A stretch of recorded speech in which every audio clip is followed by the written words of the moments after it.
You're listening to the Future is Freelance podcast, the show for solopreneurs, digital nomads and slow-mads, consultants, remote workers, e-residents, and everyone living a life without traditional boundaries. In fact, we're here for everybody who defies categorization and makes a living and a life their own way. Every Freelance Friday, we're bringing you expert tips, inspired insights, and stories from the frontiers of freelancing to help you achieve success with your borderless business, whatever success means to you as you live life on your own terms. And today, we're going to look at remote work in particular, and it's going to be a bit of a reality check, I think. I also run the Remote Work Europe community, as many listeners to this podcast will know, and I've been getting a lot of the same sort of questions, the same sort of answers, and going round and round in circles explaining the same thing rather much too often lately.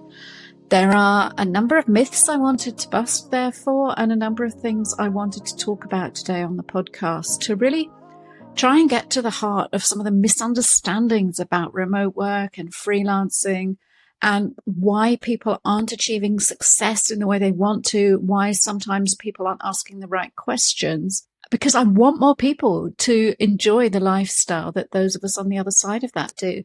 And that's got to start with defining what remote work is and what it isn't in the first place. It might be freelancing. Freelancing is a subset of remote work.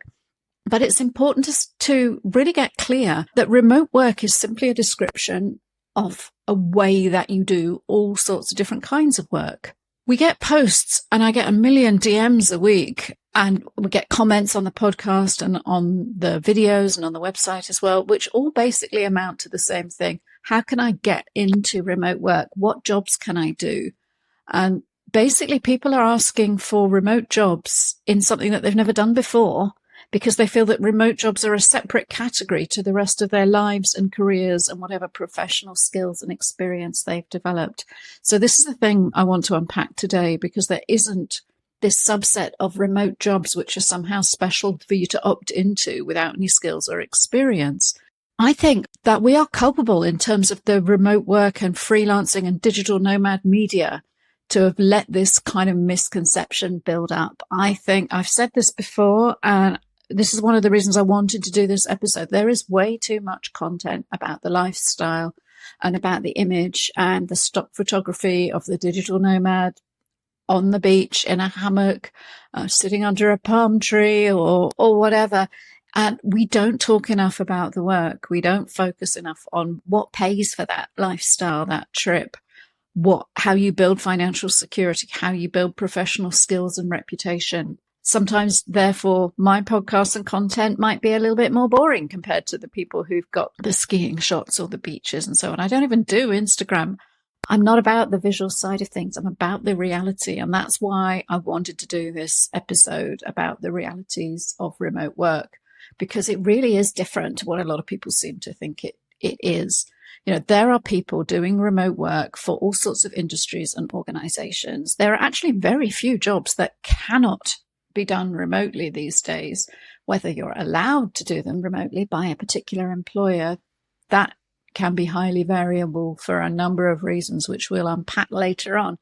But the point I want to get across is that there isn't this bucket of jobs called remote jobs where you have to have knowledge of digital marketing or data entry or sales that are somehow separate from all the other jobs and careers in the world. I mean, things like surgery and so on can now be done remotely. They're not usually, but there are so many things, from teaching to developing to creating to every office or admin job that you can imagine. Most of that work can now be done remotely. And in fact, it has always been done remotely, even when people went to a central office in order to do it. I'd argue for the last couple of decades, at least, most of their actual work, their communications and conversation has had a remote element to it, whether they're on a phone call to a client in another country, or they're pinging into a server that's in a different location or in a cloud location somewhere. That is remote work. It doesn't matter where you do it. So simply changing your location shouldn't be the big deal that it is. And it's not this separate category that people seem to think that it is. Obviously, some of this comes from the employers, from the hirers, from the organizations who were still reluctant to engage with remote work.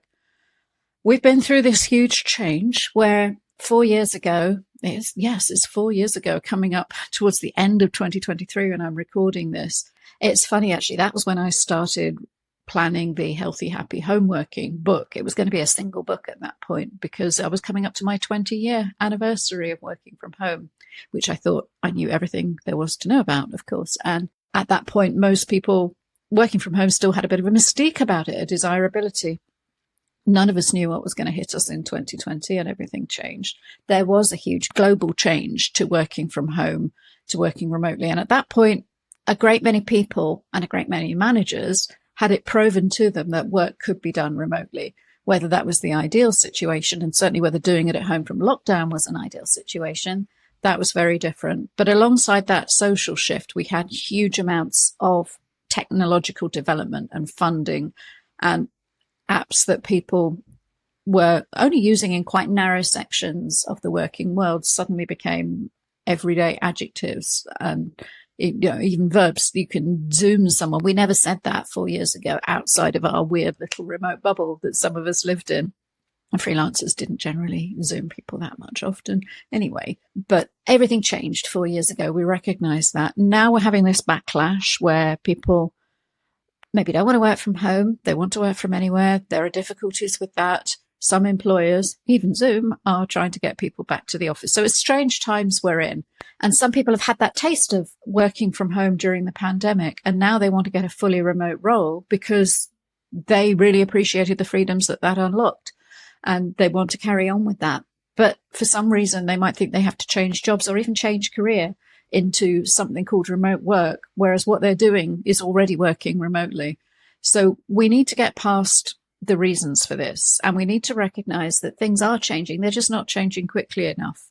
I've been freelancing for 6 years, and one of the things I love about that is the sheer speed and agility of it. If I decide to pivot and do something new tomorrow, I can just do it. I don't have to get anybody's permission. I don't have to run it by funders or committees or layers of management and so on. Corporate life is different. This sea change that we had in 2020 was for many deemed an emergency solution, and the norm was the office, and that's where we're all going back to afterwards. So it's like a reversion to the mean. You can understand why this is happening to an extent. There are also huge issues about the simple logistics of compliance and hiring people. Employment law is rooted in people from one sort of national jurisdiction going to a certain location and place for a certain number of hours per week and doing a thing together there. And the reward in the employment contract, that would be a salary, is based on them showing up and doing the thing together. So everybody can see everybody else. You have an output. Industrially, that would have been a widget or something that they all worked on a production line. And that is what employment law is rooted in around most of the world. So lots of organizations don't have good ways of measuring what people are actually creating in the knowledge work economies. They're used to paying for hours or logged on time, and rather than the actual outputs and results. So these shifts are complicated. Also, that employment law is based regionally at a country level or a state level in parts of the world. And if you want to hire somebody who's in another country, there are ways to do this now, but it's complicated. It's difficult. And for the employer, it's generally expensive or onerous in ways that actually, if we just hired somebody in our city, we could give them a normal employment contract. They could come into our monthly or weekly meetings. If it's weekly, you really got to call it hybrid rather than remote, but that's another podcast. And we can just kind of do what we're used to without having to bend over backwards to hire somebody in another country who might be perfect for the role, but we'd have to figure out a different kind of contract to create with them. And as an employer, we might not be familiar with that. We might not want to go down that road. And so you can see that quite often, if you see a perfect remote job, but it happens to be in a country where you're not a tax resident, you might not going to get that job because it's just too difficult for them to hire you unless you are really special and they really want you and they can't get that person, that role filled more locally, in which case there are solutions such as native teams that we had on the podcast a couple of weeks ago, such as freelancing. You might be able to make a contract with them as a freelancer. So these are all things I would encourage you to explore if you want to be hired by somebody not in the place where you live, but simply contextualizing it from the employer point of view, they often won't bother to go down that route if they can solve things more simply and easily on their doorstep. And that's simply the reality.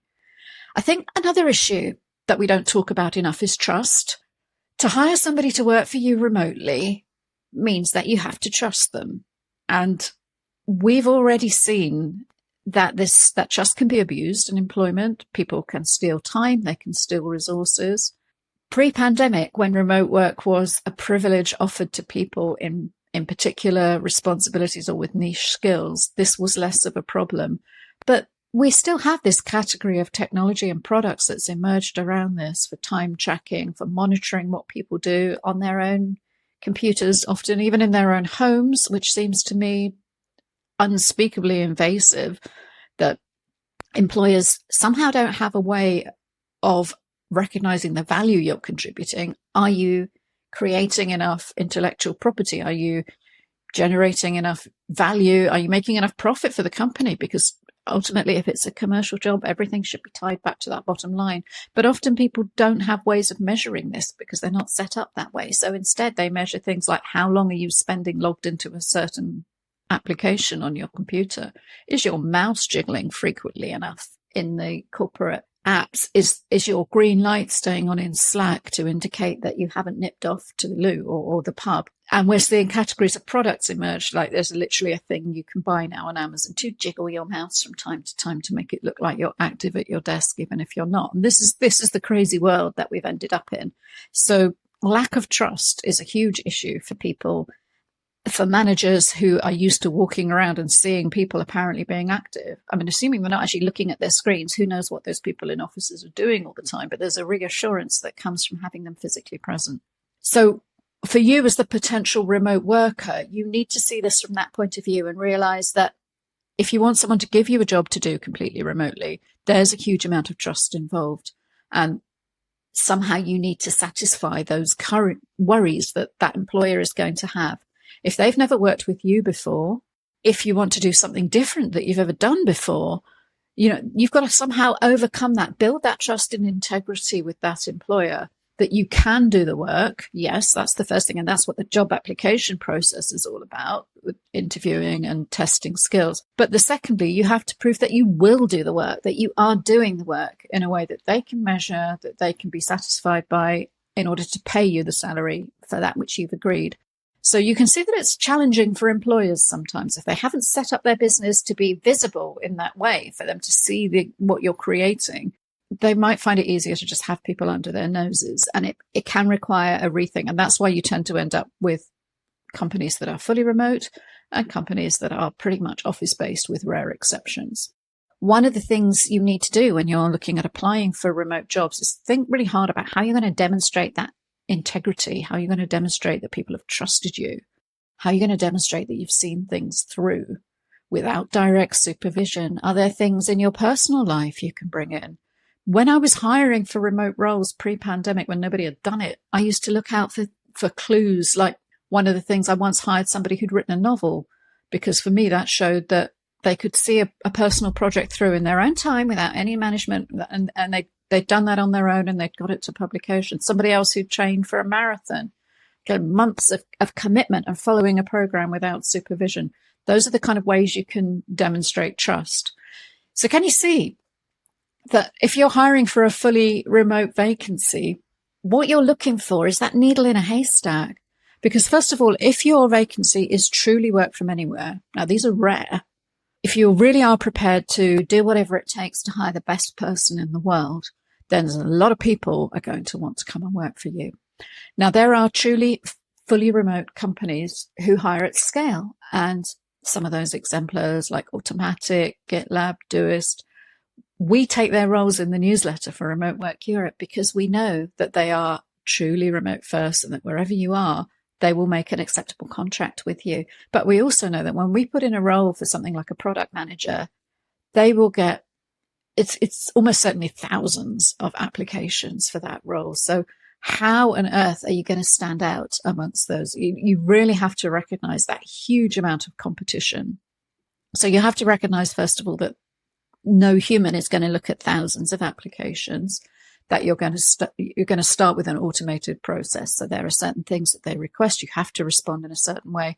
And this is what you're up against. So when we get people who come into the Remote Work Spain or Remote Work UK Facebook groups and they want to make a post that says, I'm looking for a remote job, I'll do anything. How on earth do they think they're going to bridge that gap? No, we don't even let those posts in standalone, because the groups that do, we've seen remote work jobs groups where it's just basically every single post is somebody saying, please give me a job. And every reply is someone saying, contact me, I've got this amazing opportunity. And we'll go into those later. But if you make yourself apparently desperate, then there are people who respond to that and take advantage of it. Of course there are. That's human nature. Human nature is often not pretty. What we do in Remote Work Spain, for example, is we have a monthly thread where we say, everybody who's looking for work, you can post on this thread. If you're looking for work, you can do from Spain. And we encourage people to really sell themselves, to use that comment to link out to their portfolio, their LinkedIn, their work history, or, whatever it is that demonstrates what they've got to offer, and to write a really good post so that if a recruiter or a hirer happens to be looking for that one person, and maybe they don't want to go down the route of advertising and getting 2,000 applications, then maybe they can join those dots together. And then at the end of the month, I take that post and I share it in LinkedIn and I tag recruiters and I try to get as many eyeballs on it as possible, because that is the only chance of this needle in haystack matching. If you're applying for an advertised job, you've really got to do that work for yourself of standing out in the pool of applicants. And really people are going to look for the best fits, even long before they get down to testing skills. A lot of that can be done automatically now.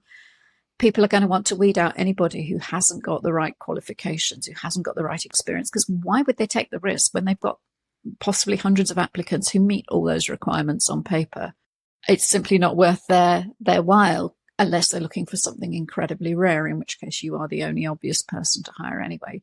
So posting in a Facebook group, I'm really good at admin, please give me a job, I'll do anything, will not get you anywhere.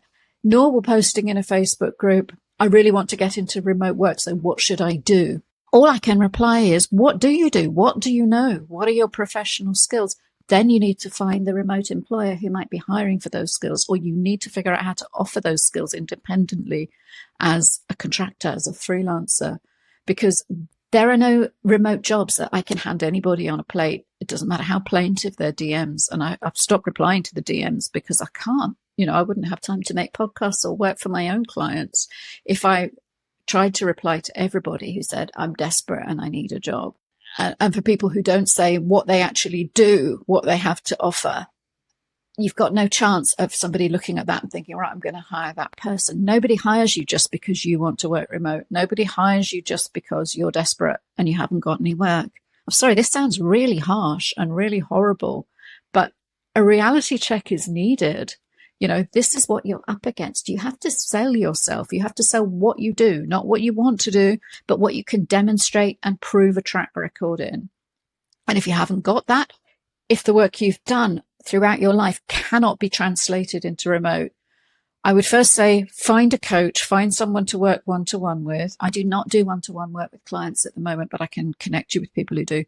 Find someone to go through those skills and experiences you had and draw out the transferable skills. Find the things that might be of interest to an employer in 2023 who is open to hiring you remotely, because you have to do that traveling from where you're at to what they need. Nobody's going to reach back to you when they've got loads of other people to choose from. You have to somehow get yourself to the front of the queue by packaging up what you do in a way that is going to qualify you to secure that remote job, or at least to secure yourself into the next stage of the process, whether that's skills testing or interviews and so on. The other thing is, if you post in Remote Work Europe groups saying, I'll do anything, I'm desperate, that is going to attract a ton of responses you do not want. Let's just remind ourselves, legitimate remote work requires real skills, qualifications, and experience. We bin out literally hundreds of posts per week, which are complete scams, telling people that you can work from home, you can work around your kids. That's what we do. They all use this copy and pasted wording, whether it's an MLM or it's high ticket closing or it's trading and Forex. Reselling travel as a kind of multi-level marketing thing seems to be the latest one, ripping through the groups. And we just keep deleting them because they're not real. None of them link to an actual employer. None of them link to a job vacancy. None of them have any information about what kind of contract they're offering. They all say that you can do it part-time if you're a student or a parent, and that all they're trying to do is get your contact details and get you off the platform, either to direct message or often straight to something like Telegram.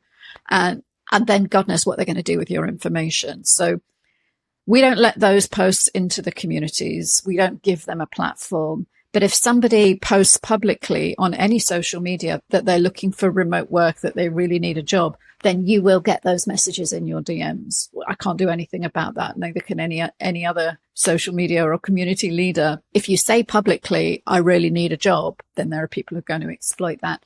And they'll be trying to get you to join their downline to sell stuff. They'll be trying to get you to run different kinds of apps and software. They'll be trying to get you to pay them to join programs or exclusive lists of remote opportunities that I've just told you don't exist. So you really, really need to go into this with your BS filters incredibly highly tuned. Use that block button liberally, and just don't even go down that route, because a data grab is the least worst thing that can happen. Once you get people telling you to install dodgy apps, to install this crypto wallet you don't really understand, but you've got to add some funding to it first. I mean, I can't believe the stuff that people get asked to do, but because they're desperate and because people take this time to build up a little bit of a rapport and a relationship through those messaging apps, which are well away from the public gaze, then this is what can happen. And this is how people end up sucked into things that their better self would actually be able to avoid.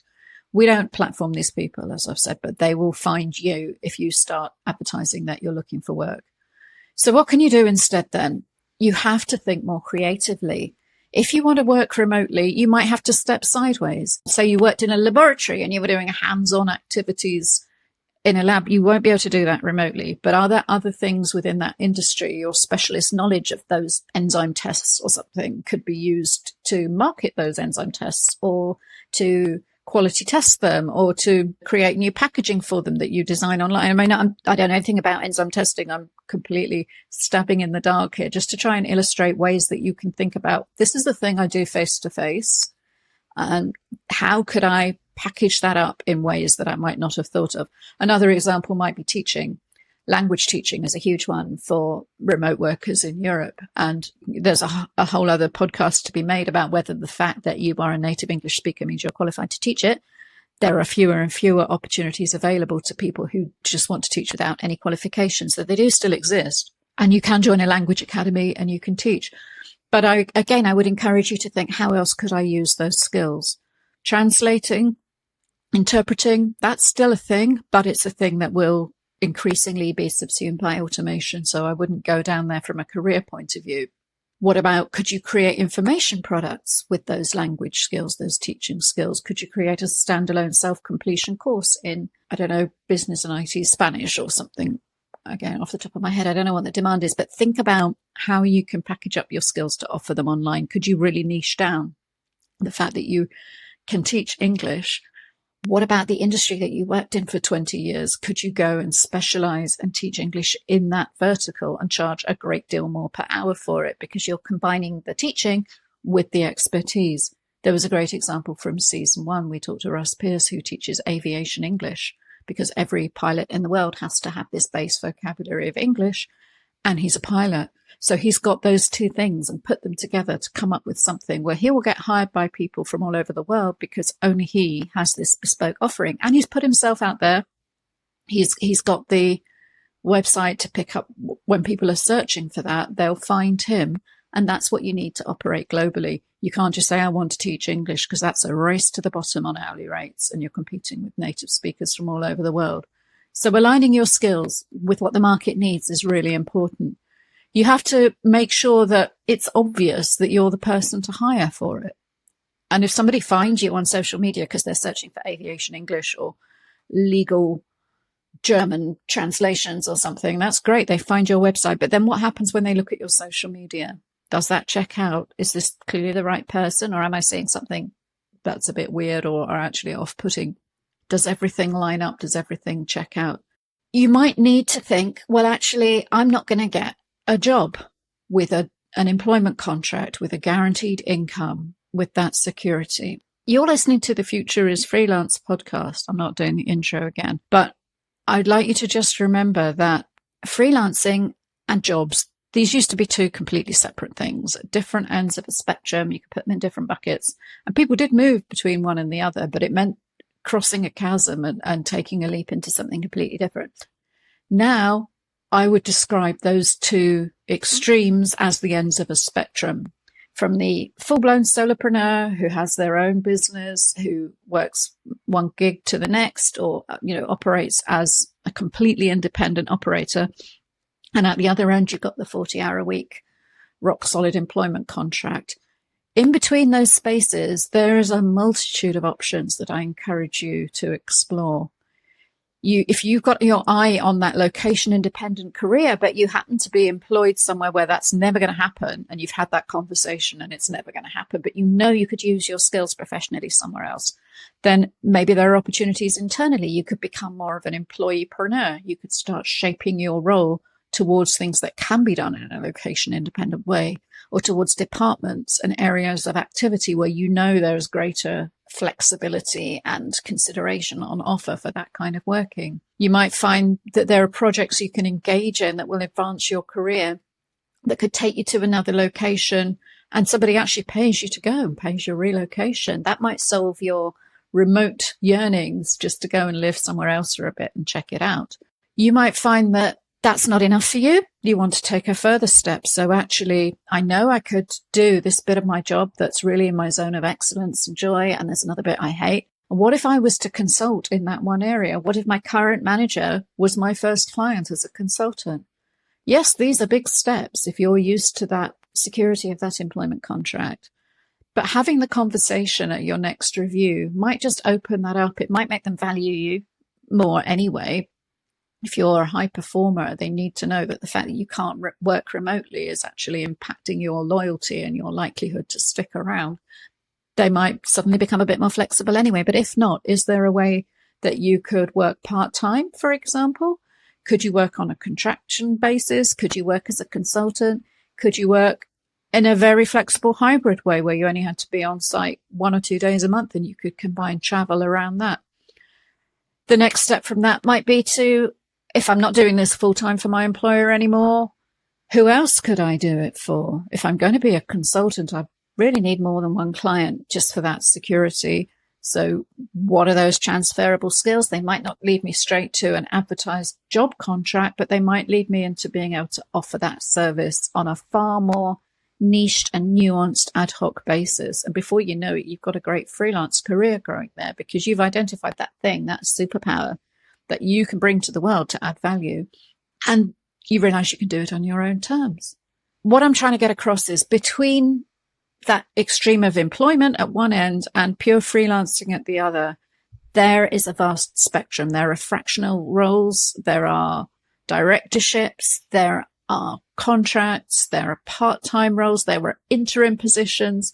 All of these things are worth exploring. If you're thinking, I really want to work remotely, but I've never stepped out of that 9 to 5, that full-time employment contract, then I would urge you to look along that spectrum without fear and try to see whether you could locate yourself anywhere along it. Because a final reality check here is that employment contract might not be as rock solid as you thought it once was. And maybe it has been for years, but things can change so fast. This last year or two, I mean, I work for a lot of tech and startup clients, and it has been a bloodbath. I write about collaboration and the technology that was all being boomed and funded during the pandemic, ironically enough. A lot of those are now cutting back. They're talking about the fact that they overhired and we need to trim 10% or something. I've seen really good people who I've worked for, who my clients basically chucked out of what looked like rock solid jobs at well-funded organizations that simply decided they had to trim. And those people got trimmed for whatever reason. And suddenly they've gone from that 40-hour week to nothing, a month's notice, a small payoff, and that's it, you're out. So that job for life might not exist anymore anyway. Companies come and go. We've never seen a pace of change like the one that we're living with today. So, I really urge you to start developing that at least that employeepreneur mindset if you want to transition towards remote. Whether you end up fully freelance or not, that's up to you. If you want to go down that route, let's keep in touch. I'll hold your hand. I'll help you. It's the best thing I ever did.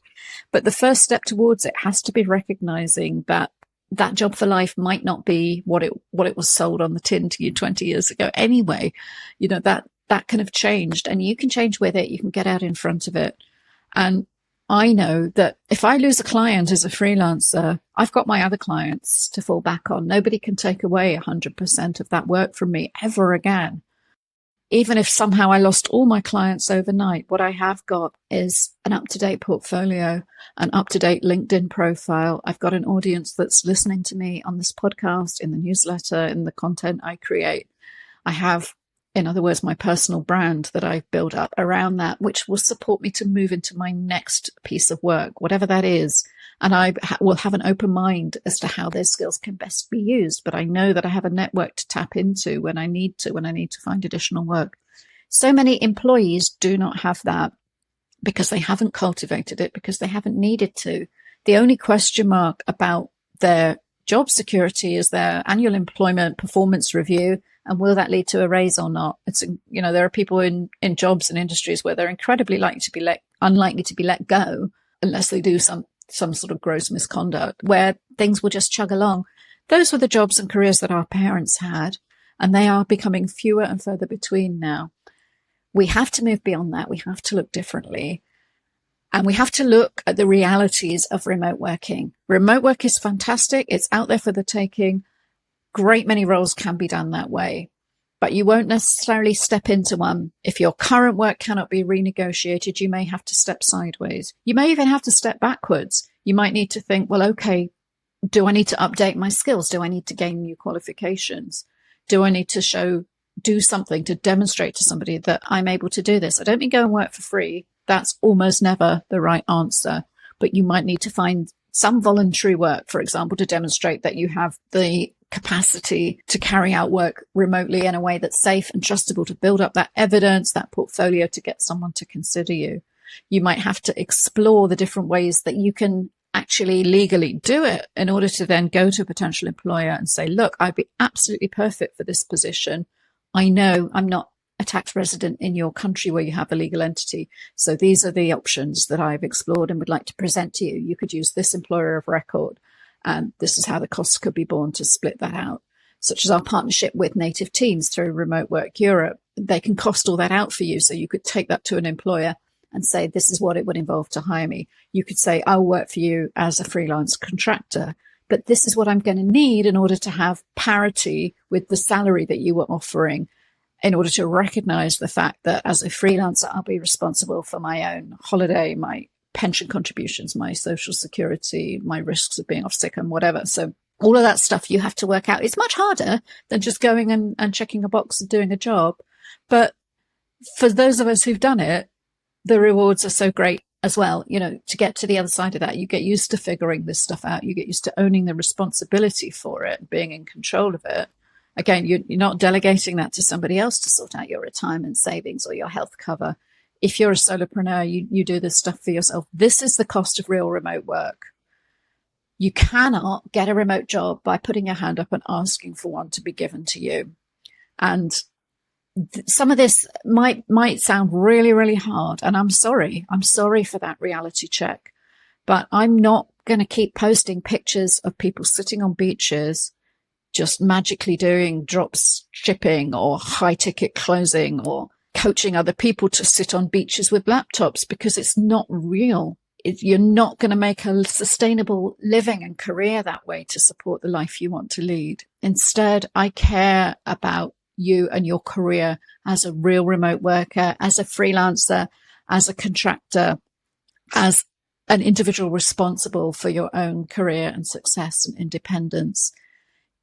Once you get that right and you get into that mindset and you learn how to market your skills and get the work coming to you, it is amazing. And I will welcome you with open arms on the other side of that chasm, but I can't build the bridge for you. I will keep creating this content, giving you the materials, giving you the information, the resources. Come and join us at remoteworkeurope.eu. Make sure you're on our mailing list for our jobs newsletter. Once a week, we send out a list of remote vacancies. There might be one of them in there. There's about 30 in every edition. There might be one of them in there that you look at and think that could be me. It certainly won't be all of them or even many of them, but there might be one that's a match. Or it might be that it leads you to a jobs board where you find the perfect vacancy. Or it might be a clue as to which company is hiring remotely. And you can have a look at their other roles. You can have a look at where they're growing, where they're getting funded. They clearly work remotely and they hire in my country. So I want to bookmark that. They might have an open call for CVs for people who are relocating. You might be able to follow the head of the department you would logically work for on LinkedIn and start to build a rapport and a conversation with them and comment on their stuff. All of this is a lot more work than simply filling in an application form or sending in a CV. Yes, I know. And that's why this isn't for everybody. But if you can get real about remote work, then a wealth of opportunity awaits you. And I look forward to welcoming you there. Thank you for listening to the Future is Freelance podcast. We appreciate your time and attention in a busy world and your busy freelance life.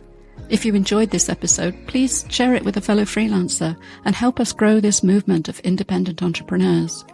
If you rate and review The Future is Freelance in whichever app you're listening to right now, it really helps spread the word. And that means we can reach more people who need to hear this message. Together, we can change the world and make sure the future is freelance. Don't forget, you can check out all our back episodes from other seasons and learn more over at futureisfreelance.xyz. We're so grateful, not only for our listeners, but for the contributions of our wonderful guests and for the production and marketing assistance of Coffee Like Media. This is Maya Middlemiss wishing you freelance freedom and happiness until our next show.